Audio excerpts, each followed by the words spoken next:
So good afternoon, and assalam. We are assembled here on the anniversary of a day that changed the world.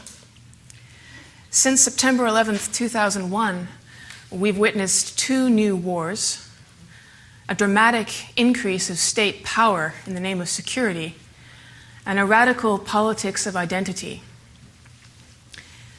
In Western countries, Muslims are increasingly being perceived as hostile agents.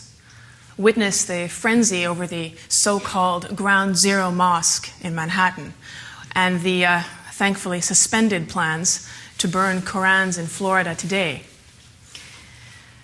We've all heard the warning that those who forget history are doomed to repeat it. Yet, the history we choose to remember can make all the difference. And in Afghanistan, there's plenty of history. The war there continues now in its 9th year. To many of us, it's a country associated with endless violence, turbaned fanatics, and failure. To quote British Secretary of Defense Liam Fox, it seems a broken 13th century country. In light of these dim views and the mounting casualty list, many of us are asking how we got into this and where it's going. Today, I hope to give you a glimpse of the larger picture, the complicated past and present of Afghanistan, and its possible future. It's a future that will be significantly influenced by what we in Canada decide to do there. So I'm going to begin with a brief history and then address questions of why we're there, what effect it's had, and where it's going. We begin with this slide here. And I'm sure it's a face which is very familiar to most of you. It's one of the most well-known faces in Afghanistan. Her name is Sharbat Gul, and she was photographed in 1985 by Steve McCurry, a photographer working for National Geographic, in a refugee camp in Pakistan, which at the time was hosting many Afghan displaced persons. She was in a school tent, actually, at the time of the photograph. And in 2002, McCurry tracked her down again, and he rediscovered her in a remote village in the mountains of Tora Bora. In 2002, she then had 3 daughters. And she'd always wanted education. She never received it. She wanted it for her 3 daughters, but in 2002, there wasn't any available in her area. So Sharbat's story is one of many of the sort that we're quite familiar with. But let me now share with you some Afghan stories that are not so familiar. This is a picture taken in Kabul in the mid-1950s to early 1960s.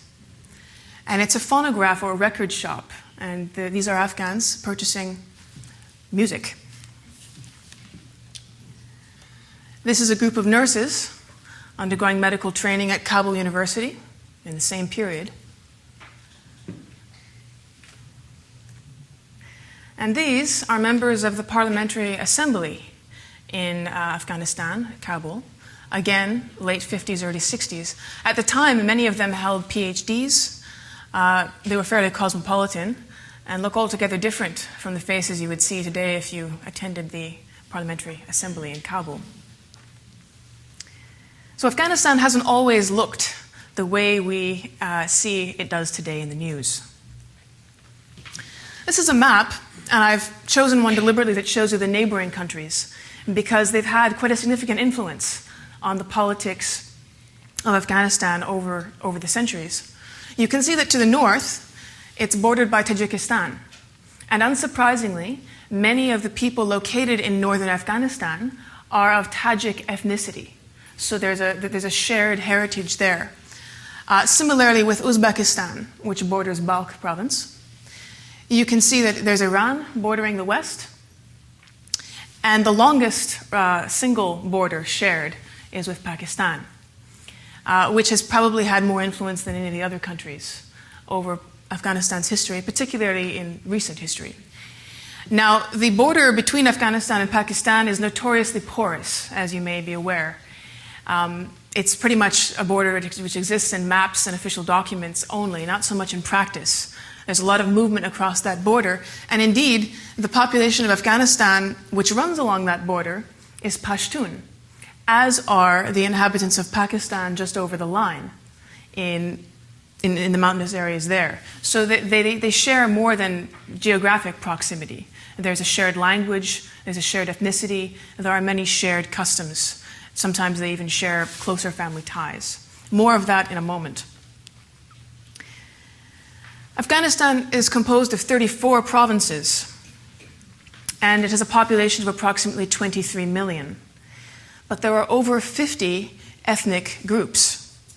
The Pashtuns, whom I just mentioned, are one of them, but there are also Tajiks in the north, Hazaras, Uzbeks, Herati, Pashani, Kuchi, to name just a few. There are many others.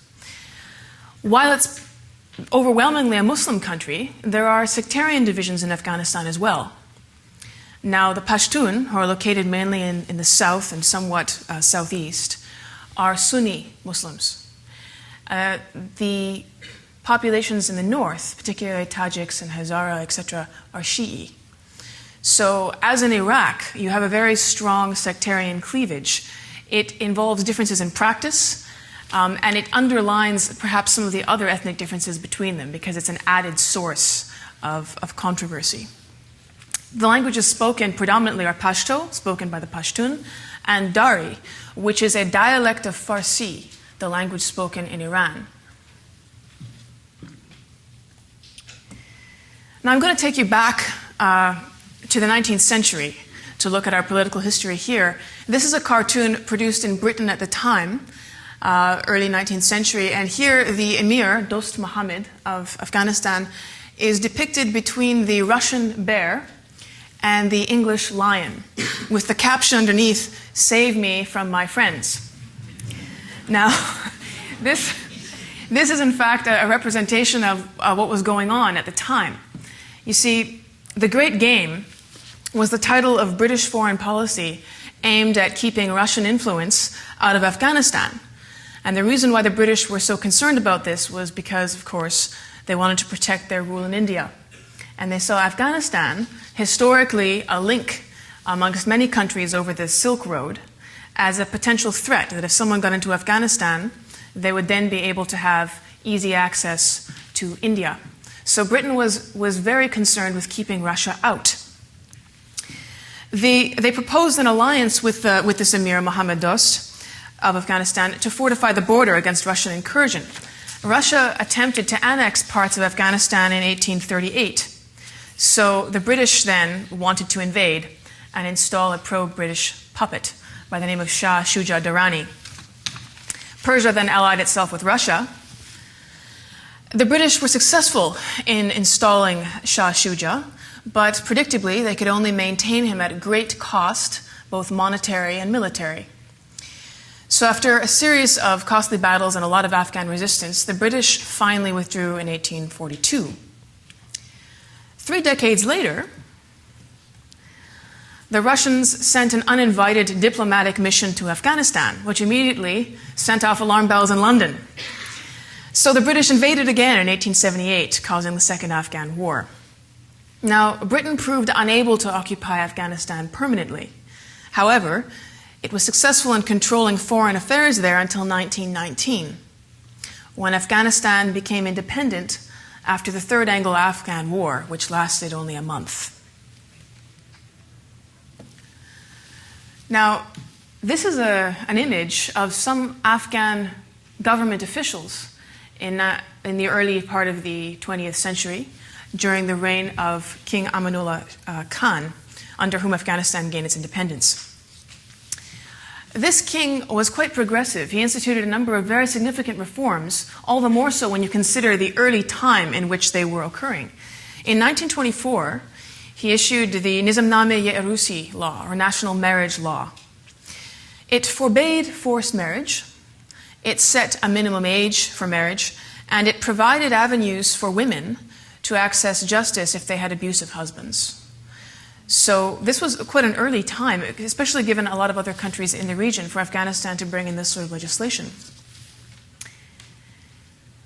Now, King Amanullah Shah followed King Amanullah Khan's progressive tendencies in 1935 and made primary education free and compulsory for both sexes in Afghanistan. I'm talking primary education here. His queen Soraya was significant in opening a lot of girls' schools and arguing in a very sustained fashion that female equality was in fact required by Muslim tradition and that government policy was now going to follow suit. Just to give you a sense of the time period and how significant this was, I want to show you when some other countries instituted free and compulsory primary education. Now, the United States, predictably, did so quite early. And the reason I have two dates here was that it was Massachusetts which began the trend in 1852, and Mississippi, which was the last. So the entire country succeeded in implementing this legislation in 1918. Turkey, under Ataturk, did so in 1924. China, not until 1986, and India, 2010. Now, a lot of this has to do with capacity, but it's nevertheless significant that as early as 1935, this was on the books in Afghanistan. Now, during the 1950s, this trend continues. Prime Minister Daoud included women in international delegations. He also hired them in the flight industry. He made them quite visible. He also instituted a forcible unveiling campaign, which, as you might predict, was not well received. People don't tend to embrace a policy when it's forced upon them. So this created a lot of resistance, unfortunately, to his rule. However, in 1964, King Zahir Shah, in his constitution, guaranteed the equal status of women in Afghanistan. This picture is a picture of a biology class at Kabul University, which, as you can see, is co-ed. There are men and women studying side by side biology. And women, in fact, taught in universities. They pursued careers as doctors and scientists. In fact, there were more female members in the Kabul University's science and mathematics departments in 1964 than there were in many in the United States, which is notable. You all know what was going on, of course, in the United States in 1964. It was a tumultuous time, shall we say. But there was a very large number of women in Kabul teaching and working. Now, I don't intend to suggest that Kabul is all of Afghanistan.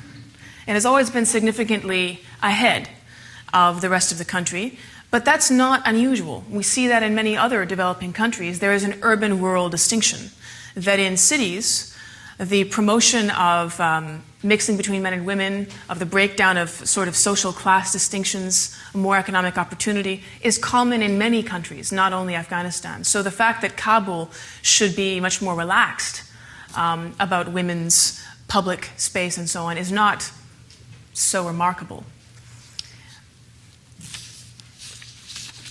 Just a picture of Zora Daoud. In 1972, she became Miss Afghanistan because they had a national beauty pageant. Hard to imagine today, but it's true. And she went on to compete internationally in the Miss Universe competition. But now on to more serious matters. In 1978, a Soviet coup overthrew President Daoud Khan, and the Democratic Republic of Afghanistan was created under the People's Democratic Party, which was a communist party in Afghanistan. Unfortunately, again, there were incentives for literacy, but these took the form of forcible policies. So the party would send teams out into the provinces and rural areas, and they would knock on doors and round up women by force and herd them into the local school where they were compelled to attend literacy classes. You can imagine how well this went down with the local population. So there was a lot of resistance to the People's Democratic Party, even though their intentions in spreading literacy might have been good. The Soviets ruled in Afghanistan from 1979 to 1989, and throughout, there was significant Afghan resistance and insurgency. Now, you know what else was going on politically on the world stage in this period. The Cold War dominated politics in the United States. And so Soviet presence in Afghanistan was perceived in the United States as a direct threat, as an extension of the red line, as it were. So President Reagan sent billions of dollars to support the Mujahideen, which is the name given to those who were fighting against the Soviets. Mujahideen, if you break it down, means those who are waging jihad, and jihad was the name given by these insurgent groups to what they were doing. It doesn't necessarily mean that's what the word means, but they were fairly extreme in their ideology, and that was how they portrayed the struggle. So Reagan sent billions of dollars, but he didn't do it directly. He channeled this aid through Pakistan. So Reagan would write the checks. They would go to the Pakistani Inter-Services Intelligence Agency, and Pakistan would then decide how to dole out that money, which groups. The result of that, of course, was to allow Pakistan to build up a number of protégés and groups which they thought were friendly to their own strategic interests. So people like Ahmad Shah Massoud, who was a Tajik, also known as the Lion of Panjshir, was very effective at killing Soviets, didn't receive a lot of funds, despite what Charlie Wilson's War might have you believe, if you saw that film. However, others like Gulbuddin Hekmatyar, who was Pashtun, and very much in line with a certain Islamist ideology being promoted in Pakistan at that time, received a great amount of those funds. So there were training camps in Pakistan along that border shared, where with the force of American cash, a lot of insurgents were equipped, were provided special training, and were then sent back into Afghanistan to shoot down Soviet helicopters.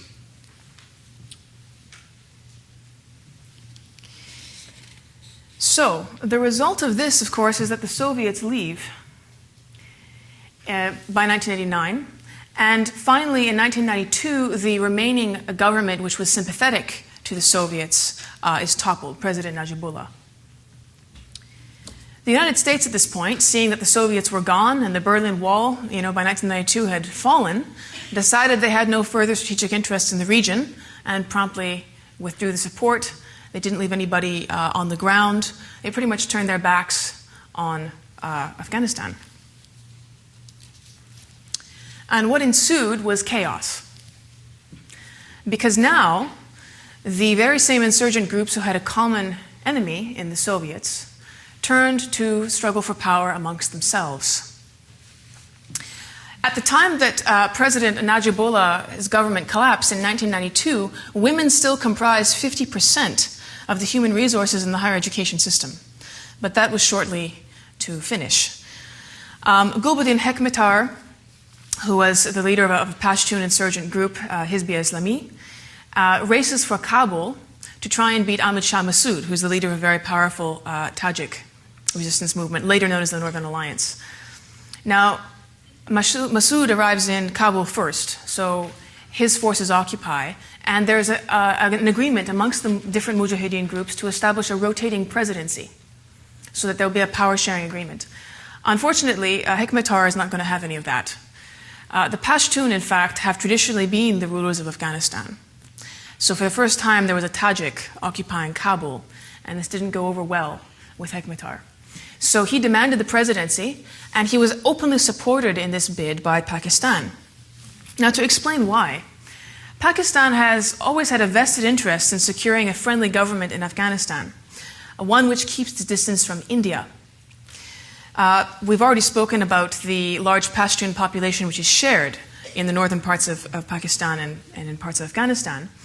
And non-Pashtuns in Afghanistan have frequently courted support from countries that are not friendly to Pakistan, such as India, Iran, and Russia. So Pakistan wants Pashtun in Kabul because they will not be likely to pursue a foreign policy which will bring in any of these less friendly countries from Pakistan's point of view. In addition to that, there's, of course, the Kashmir issue between Pakistan and India. And the training of insurgents, which occurred with U.S. funding at the time the Soviets occupied Afghanistan, was also the same funds and the same camps were used to train insurgents for the Kashmir insurgency. So Pakistan wanted to retain those bases on the border and in Afghanistan, and needed, again, a friendly government, one which shared a lot of the same ideology, particularly this heavy Islamist emphasis, so that they could continue to use the area as a base for that insurgency platform. So the struggle between Hekmatyar and Massoud continues. Hekmatyar shells Kabul and destroys it entirely. Many, many civilians are killed. And the country enters a period of civil war generally. It's not just around Kabul. So in 1994, you have a situation where it's very much separated into a bunch of fiefdoms controlled by local warlords who rule them as they will. There's highway robbery, there's mass theft, extortionate tax by your local strongman, highway robbery, lots of rape. So it's basically there's chaos, there's no centralized government, there's no law and order to speak of, and it's a horrific situation. Enter the Taliban. So, who are the Taliban? We hear lots about them. We now know the situation on the ground at the time that they emerged. The Taliban were young men who had been part of that Mujahideen training movement, which often took place in Pakistani madrasas with US funding. So they already had battle experience fighting against the Soviets, and they were all Pashtun, these young men who then coalesce and become the Taliban. What happened was, because of the situation in Afghanistan, where there was no security, a lot of them began to get together and said, we have to do something about this. So their objectives were to reinstate some sort of law and to get rid of the warlords and to implement their unique version of Sharia, one which is shared, I think, by nobody else in the world. But they had a particular vision of a state run by religious officials. And so they were led by a man named Mullah Omar, who they selected from their own ranks. And these were their goals. They emerged initially in Kandahar, in the Pashtun heartland. And by 1996, they had taken Kabul and established the Islamic Emirate of Afghanistan. In this same year, Osama bin Laden arrives as a guest of Mullah Omar, the Taliban leader. Now, bin Laden's group, Al-Qaeda, was very much nascent at that point. Not as much was known about it clearly as we know today. But he was very warmly welcomed by Mullah Omar, and in fact was given access to those same training bases in the mountains, Tora Bora and the others, shared in the border with Pakistan, which he used then to conduct a training for Islamist militants, many of whom came from around the world, as far afield as Yemen. There were people from the Philippines, from Indonesia, there were Arabs, there were Chechens, there were even some Uyghurs. So he used these bases for his own purposes and trained thousands at the time with Taliban support and Pakistan sponsorship as well. We all know, of course, what happened on September 11th. But I'd like to go back and just ask you to look at this slide, because we hear a lot about the Taliban now and how they are the inveterate enemies of the United States and Western countries. But here you have a picture of Ronald Reagan meeting with Mujahideen, the ones he was funding. And at the time, in the haze of the Cold War, the bet was made that anybody who is a reliable fighter against the communists is a friend of America and of other Western non-communist countries. So it doesn't matter what other objectives they may have or how opposite they may be from the values that we cherish at home. As long as abroad these people are willing to kill communists, we're willing to support them. And not just with the force of arms and cash. I mean, this was a moral equivalence of America's founding fathers. Well, we know what life under the Taliban was like. I don't want to rehash all the gory details.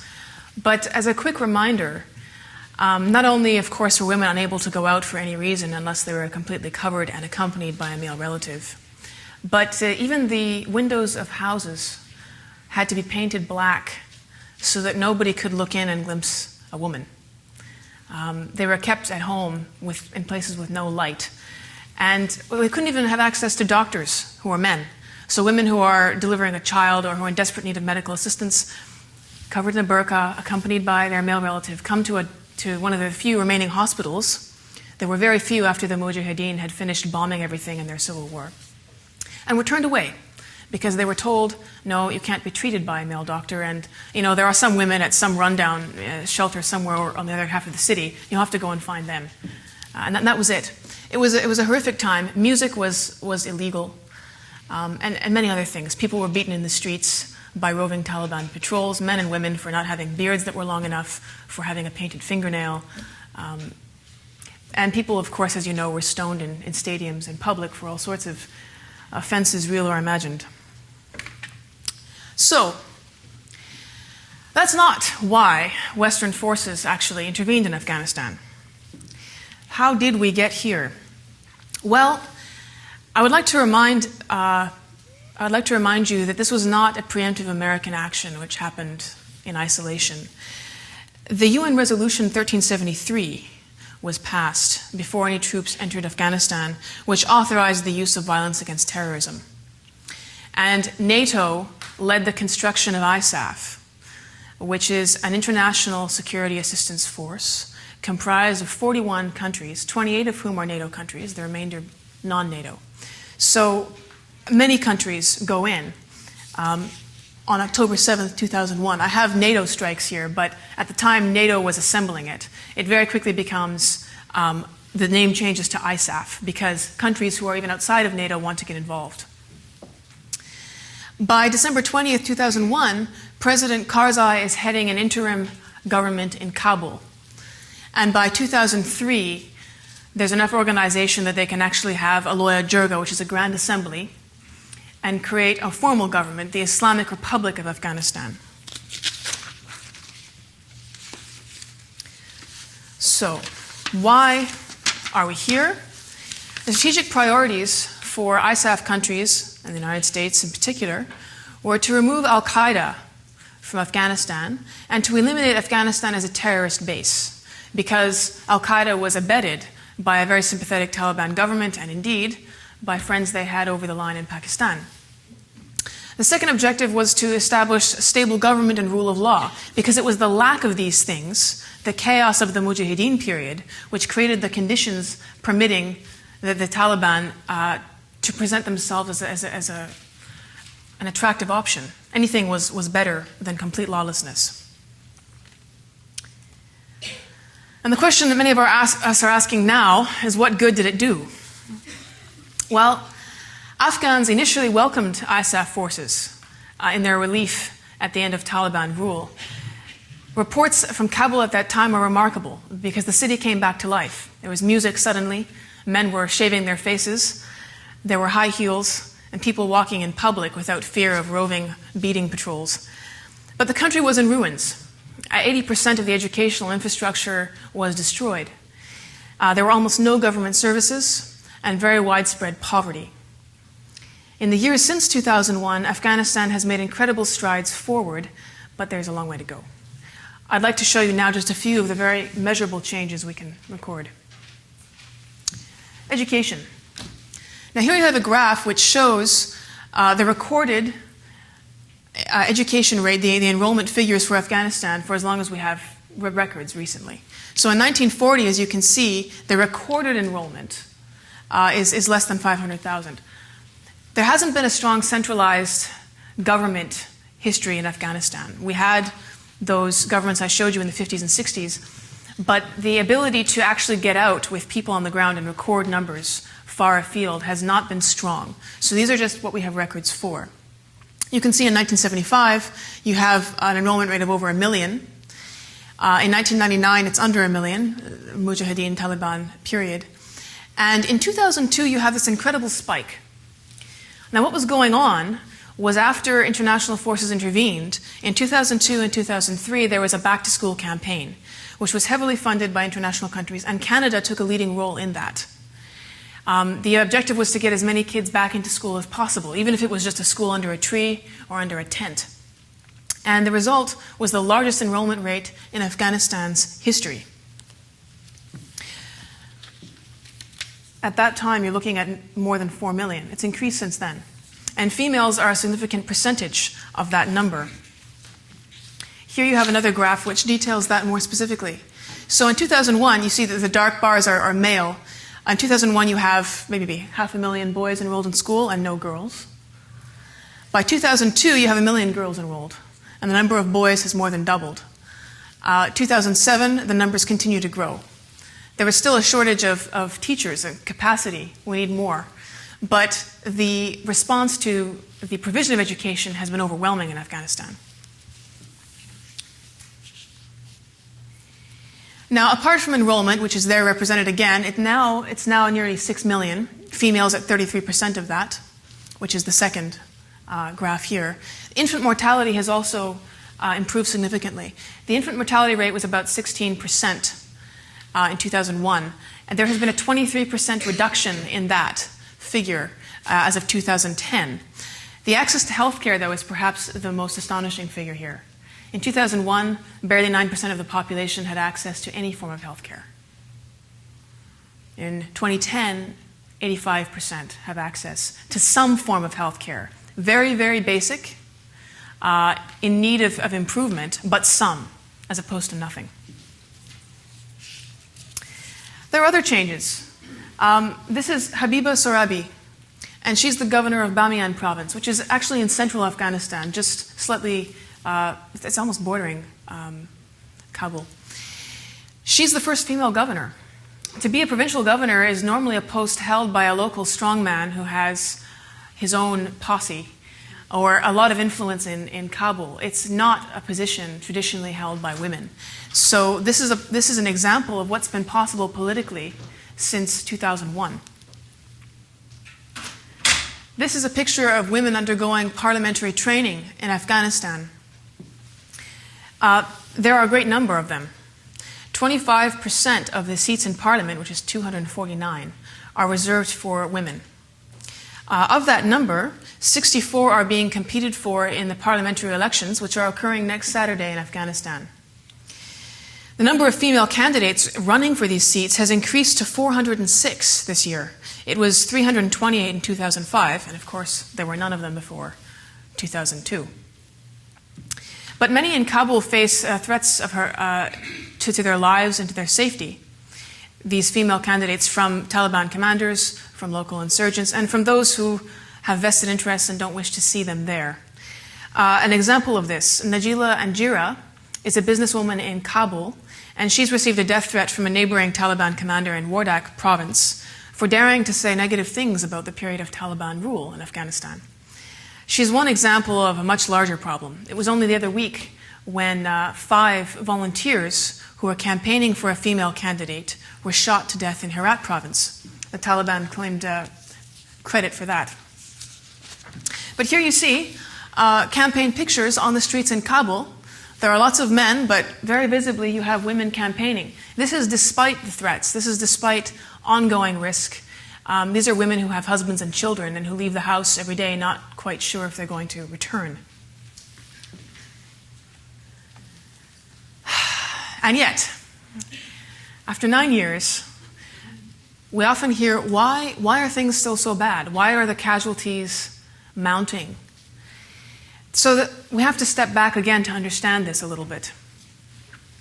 While international forces entered in force in 2001, it was in fact on September 12th, 2001, the day after the bombings in Manhattan, or the collision in Manhattan, that Wolfowitz and Rumsfeld were arguing for the simultaneous invasion of Iraq and Afghanistan. This is the day after. Now, there has never been even the claim that there's been a connection between Iraq and Al-Qaeda or terrorism directed at the United States. And the claims of weapons of mass destruction, of course, which were very much in circulation at the time, have subsequently been discredited. There were long-standing ambitions in the U.S. administration for action in Iraq. And when Afghanistan was implicated in the 9/11 event, it immediately became a pretext to pursue a larger regional agenda. By November 2001, Bush had asked Rumsfeld to draw up Iraq war plans. And in 2002, the United States was already redeploying a lot of its manpower and economic resources to Iraq. So the result of this was leaving security in the hands of local warlords, the same guys who had been controlling their areas of turf during the Mujahideen period, at a very critical time, because you have a fragile interim government that's just been installed. It has very little capacity. It has no resources. It needed all the help that we could provide. But already this was being moved out of the country. The result, unsurprisingly, was a resurgence in Taliban activity and control of certain areas, particularly in the Pashtun heartland in the south. And this trend was measurable as quickly as 2005.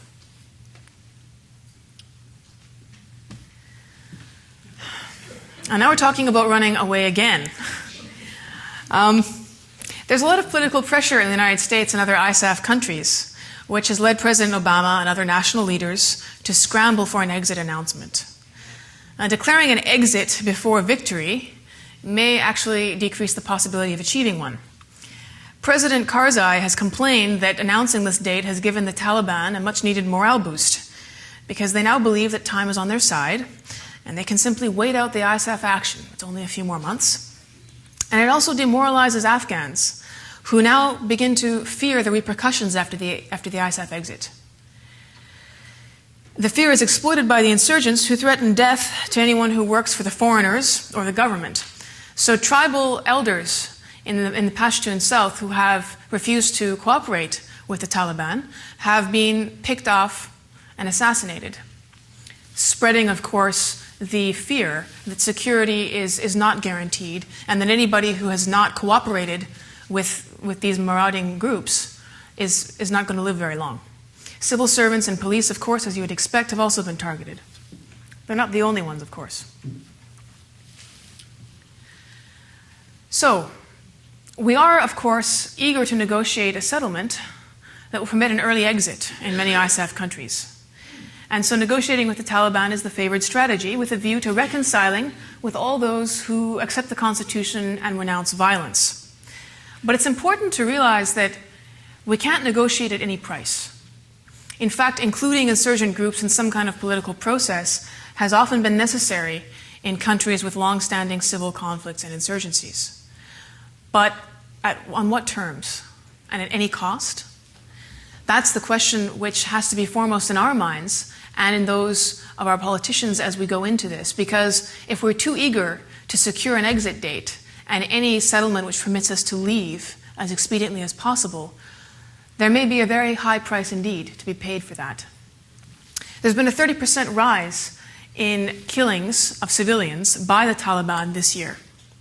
And just this past month, or the preceding month in August, a couple was stoned to death in Kunduz province, which is, by the way, north Afghanistan. It's not traditional Taliban country.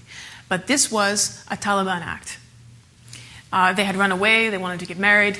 They were lured back to the village because the local leaders told them everything would be fine, and they were then sentenced and publicly stoned. A pregnant woman was flogged and shot in August. I'm sure you remember the headline. She was accused of committing adultery. Again, there was credit claimed by these local groups. And there's an increasing and very disturbing trend of women in public life being targeted for murder. I'll talk about Lieutenant Colonel Malala Kakar in a moment, but there have been quite a number of human rights activists who have been systematically eliminated. Sitara Achakzai was, I believe, a provincial council member in Kandahar. She received threatening letters, first of all. This is quite a common tactic. They call them shabnameh, or night letters. And what happens is a school teacher, a female member of parliament, a woman who's working for an NGO, or even the Afghan Human Rights Commission will receive a letter which tells her basically that she needs to stop what she's doing and go home and shut up. Otherwise, she'll be killed. And then very frequently, if they persist, this does indeed happen. So when the next letter is sent to another woman, it often references previous women who are known to have been eliminated. So the trend then spreads that there's this element of terror which goes on. And in fact, there were 31% of women enrolled in the civil service, working in the civil service in 2006. That's gone down to 21.4 in 2009. This trend has been quite effective in causing people to try and protect themselves by stepping out of the limelight and stopping doing the jobs which are causing this kind of action. Malala Kakar here was the chief of police in Kandahar. She'd been in the police since 1982 with a forced absence, of course, during the Taliban period. But she was the highest-ranking policewoman in Afghanistan and had been quite vocal in encouraging other Afghan women to enroll in the police force. She was shot by an unidentified gunman en route to work September 28th in 2008. The Taliban claimed responsibility. Now, Malala is an example of a possible future for Afghanistan. But it's a future that has historical precedents. You've seen some of those pictures. But it's a future which the Taliban and other reactionary forces in society want to abort. Another part of the ongoing trend of intimidation has been the closure of schools. Now, in 2002 and 2003, as part of the Back to School campaign, 3,500 schools opened. In 2003 and 2004, as you know, many of those resources had been moved out to Iraq. In 2005, schools begin to close because of a lack of security. So this is a trend where headmasters, teachers, and so on receive these threatening night letters. Schools are defaced, there's arson, there's bombs. And a favorite tactic, of course, has been the gas of girls' schools, which happened quite recently in Kabul on August 25th, 2010. So in southern provinces, nearly 81% of schools have closed because of this lack of security. And the number of attacks on schools has significantly increased. From 2005 to 2006, there were 2,004 attacks. The number has risen in 2009 to 651. And when there are these attacks which go on in the region, parents become afraid, and girls are often the first to drop out because people are afraid they can't protect their daughters. Now, I'm sure many of you have seen this graphic. The cover of Time magazine quite recently. The young woman with a given name by which she's being referred to in the media is Ayesha, and she comes from Oruzgan province, which is in the south. She was sentenced by Taliban in Oruzgan province for trying to run away from her husband and in-laws. Her husband, as a matter of fact, was a member of one of these Taliban groups. She was treated quite abominably, the details you may be familiar with, beaten constantly, forced to sleep in a stable, all manner of indignities. And when they became too much, she fled, but was apprehended by the police through some tip-offs from locals and landed in a prison in Kandahar, from which she was subsequently collected and returned to her husband's family, who promised, of course, to treat her better. But a couple of days later, the sentence was pronounced in that village, and it was carried out by her husband and his brother, who took her to a mountainside. Her husband's brother held her down, and her husband cut off her ears and her nose, and they left her there to die. She was eventually taken to a provincial reconstruction clinic. She recovered consciousness, she began to wander, and some sympathetic people who saw her took her to a local clinic. It was run by an American provincial reconstruction team. And they provided for 2 months the intensive care she required. And when she had sufficiently recovered, they moved her to a secret women's shelter in Kabul, where she would be safe from future threats to her life from her husband's family. She has subsequently going to receive treatment in the United States. A team of American surgeons have volunteered to do the 8 months reconstruction surgery she's going to require. And she's been sponsored by an organization called Women for Afghan Women, which has chapters in the United States and Canada. Now, Ayesha is a reminder of what may happen if we make a hasty settlement in Afghanistan. Such punishments could again become routine in parts of the country if the Taliban are given a de facto or official control of certain provinces or regions as part of a settlement. So we have to be very careful about what price we're willing to pay for peace. Not that we shouldn't negotiate, but that the terms should not neglect people like Ayesha, who will be directly affected by the sort of peace that's made. Nearly 7 in 10 Afghans, in fact, said they support the presence of U.S. forces in their country at the moment, and 61% favor the military buildup of 37,000 U.S. and NATO reinforcements. This was according to a poll conducted by the BBC and ABC News in December 2009. Of course, the rates are lower in the south where the fighting is the most intense, but throughout the country, support at the moment is quite strong. Of course, we can't afford to stay there indefinitely. So the question is, what would success look like? We hear that Afghanistan is an unwinnable war, but perhaps we mean by that we can't eradicate the Taliban militarily. But here are a number of possibilities, some of which are acceptable and some of which I would argue shouldn't be.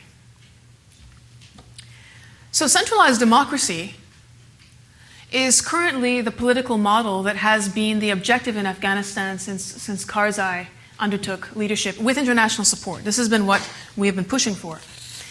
It's a highly centralized model in which all appointments, all control runs through Kabul, and a lot of control particularly rests in the hands of the president. The problem with this, of course, is capacity. And this is an ongoing problem in a lot of countries like Afghanistan, which have had a lot of infrastructure decimated, that there's not a lot of government capacity to actually go out and extend basic services into areas not so close to Kabul. Things like police forces, courts of justice, health services, military if necessary.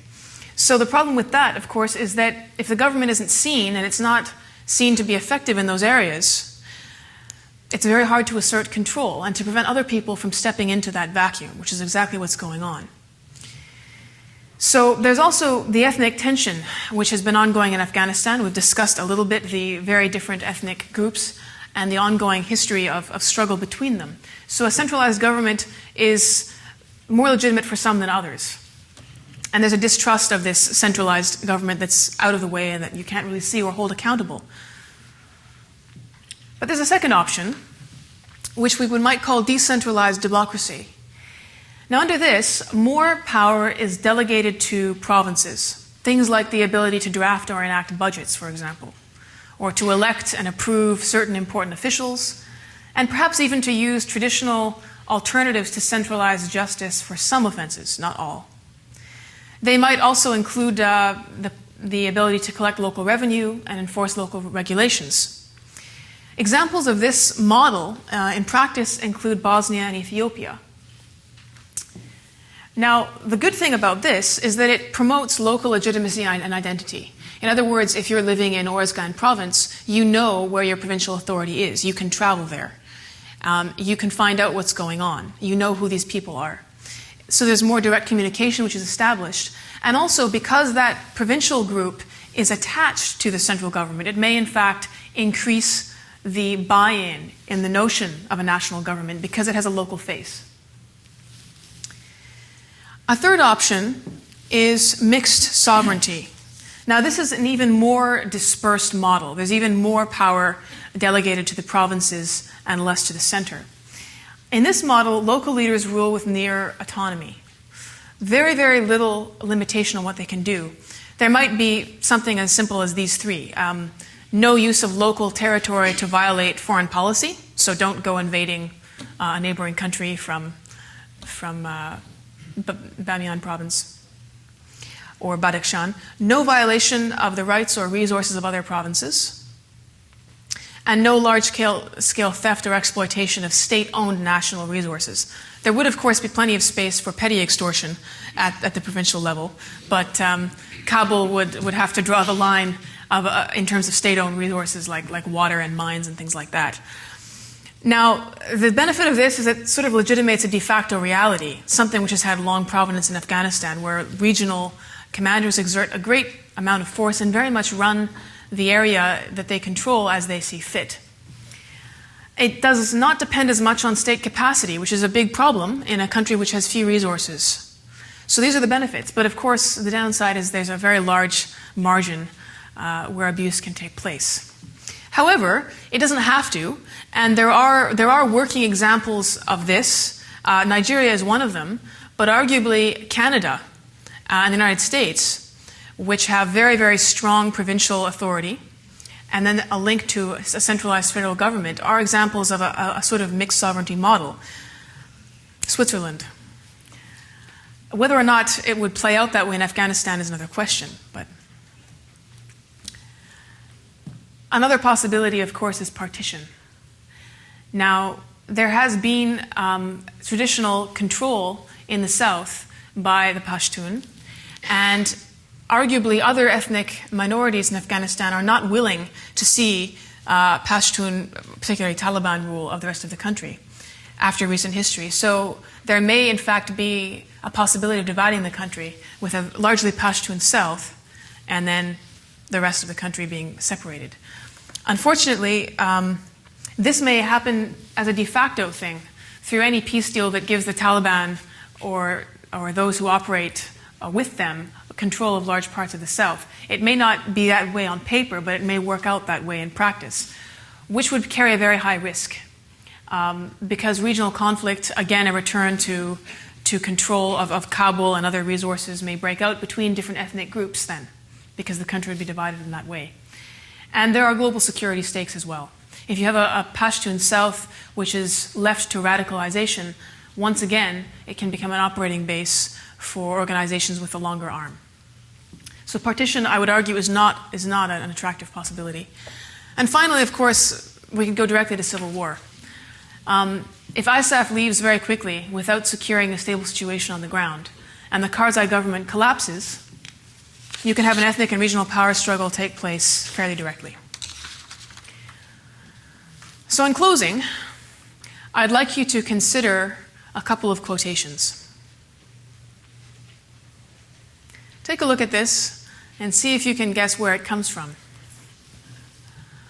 I'll read it in case the text is small. The public of the West should rise to the occasion to harness their arrogant governments and get acquainted with the history of Afghanistan, to learn a lesson, pull out of Afghanistan immediately. If they do not do that, their fate will be similar to the fate of the former Soviet Union. These are not the words of your local Stop the War chapter. This is the rest of the quote. Similarly, if the Afghans, siding with the puppet Kabul administration, do not cut off their relation with the moribund regime, they will meet the fate of the former communists. Neither will they find a haven inside the country nor abroad. They will bear the brunt of a heavy loss in this world and the world to come. These are the words of Zabihullah Mujahid, a Taliban spokesman, in a recent posting on the Taliban website. They are very eager for ISAF forces to get out as quickly as possible. And I would argue that in our eagerness to see our brave young men and women come home, that we take a more measured approach to exactly on what terms and how, lest, of course, we be chiming in with this chorus. And then my final quote for today comes from Dr. Sakina Yaqubi. And unfortunately, the quote has been obscured. I'm sorry. She says, the women of Afghanistan completely depend on the NATO allies. As soon as Allied soldiers walk out and leave Afghanistan, the first blood shed will be women and children. Now, Yaqubi is not arguing for an indefinite ISAF presence in Afghanistan. In fact, in the rest of her interview, she was talking about a foreign presence for the next 5 years to stabilize things. She actually runs an organization which works with women to improve health and education in 7 Afghan provinces, and she ran underground schools for girls during the 1990s when the Taliban ruled. She has a lot of experience with taking risks, and she knows what the stakes are. There is a real opportunity to support change from within Afghan society now. Brave men and women have taken great personal risks to challenge injustice, corruption, and impunity. If we leave in haste, these people will be silenced, and many will be killed. I hope that today you have seen that Afghanistan is not a hopeless place. There are many possible futures for that country, and much depends on what we do now. We cannot afford to stay in Afghanistan indefinitely, but neither can we afford to cut and run in 2011. We'll now have time for questions, I think.